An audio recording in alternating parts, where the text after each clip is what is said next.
Mr. Vora, or what I was speaking of earlier, because if you right now don't look at the geopolitics of it all where Myanmar is concerned, and yes, that is, a concern that needs to be addressed at the soonest. But the immediate effect to try and bring things in control, especially where the ethnic violence is concerned, and try and, build confidence or peace with these two communities. Is there even a possibility of it all? And do you actually see, for someone who served in Manipur, that there was a mishandling of the situation, especially where the incumbent government of Manipur is concerned?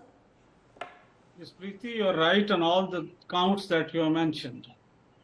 The point is that there has been mishandling. I'm sure there were intelligence reports well in advance as to what was brewing. Things don't happen overnight suddenly. Now, it was not anticipated. No imagination was shown. So I think political class, the bureaucratic class, and the police, they all failed. They all failed to anticipate. And honestly, I think everybody had its own vested interest also.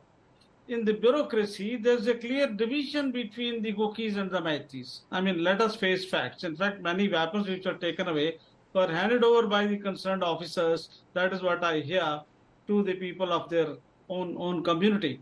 And inefficiency and corruption and all those are issues. See, these things have been going on for long, and it was a ticking bomb. Now, see, Myanmar has created a lot of problems for us. See, on the border side, as far as the Myanmar government is concerned, it doesn't run in the borders with the Manipur and Mizoram and Nagaland, for that matter. Now, those people are also against the Janta government there, and because they are also against these ethnic tribes. So these people who came over, I'm talking of the recent people who came over, not others who have been there settling permanently, they were given, you can say, shelter or accommodation by the Cookies here. Then they were made to stay in new villages.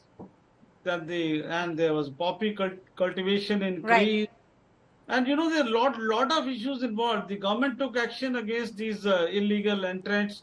At least identified them. No action other was taken, and poppy cultivation was destroyed. This all had angered these people, and this trigger, High Court's order was a trigger. The government was overwhelmed. They did not take. I am surprised, honestly, as a policeman.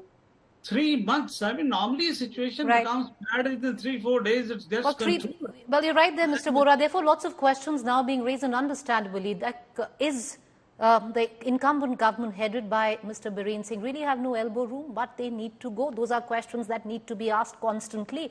Suhas, Chakma, you want to come in, and I want to quickly after that bring in Mr. Lalbhai as well. Make your point, Mr. Chakma. No, I was just thinking, if the government of India and the BJP cannot facilitate a meeting of the MLAs from the party, both belonging to the Cookies and the Métis, it basically shows that no effort or no sincere effort is being made. Because the first step to restore peace would be for the BJP to bring in own MLAs from the Cookie communities and the Métis communities, sit together and facilitate some kind of a dialogue. The second process which they could have easily taken out is to have the civil society groups be taken out of Manipur, representing both the communities, and facilitate some kind of a discussion. And I'm talking about the experiences.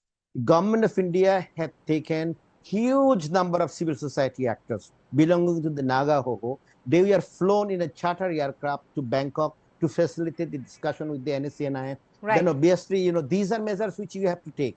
But if we look at today, what is missing is any kind of visible effort from the government of India. Government of India is talking behind the scenes. Behind the scenes, they are talking to the BJP MLA. MLA. You're right, Mrs. Chakma. And in times like this, the visual representation of trying to put a balm on what has really gone down is very much needed right now. I know, Mr. Vora, you want to come in. I just want to quickly go to Mr. Lalbhai. Mr. Lalbhai, is peace possible in Manipur if the current Chief Minister actually continues? Not at all. The Chief Minister is the architect of this violence, I have to say. Because of him, he has no governing skills. He is not competent, as well as the center is not taking part in peace process. If the center is interfering, it will be a matter of a day or two only. Right. Till to that, even the Prime Minister never speak out about the peace process of Manipur. He simply is a mood spectator Right. from the only. I want to, okay, Mr. Lalbo, you've made your point. I'm running out of time. 10 seconds, Mr. Vora, and I'm going to close the show, sir. Please make your point. I was saying that about the steps. Violence must be stopped, weapons recovered, and the entire, at the political level, actually the buck stops at politics. In this country, we are a democracy. True, sir. Some hard decisions are needed, and there should be a total overhaul of bureaucratic and police machinery.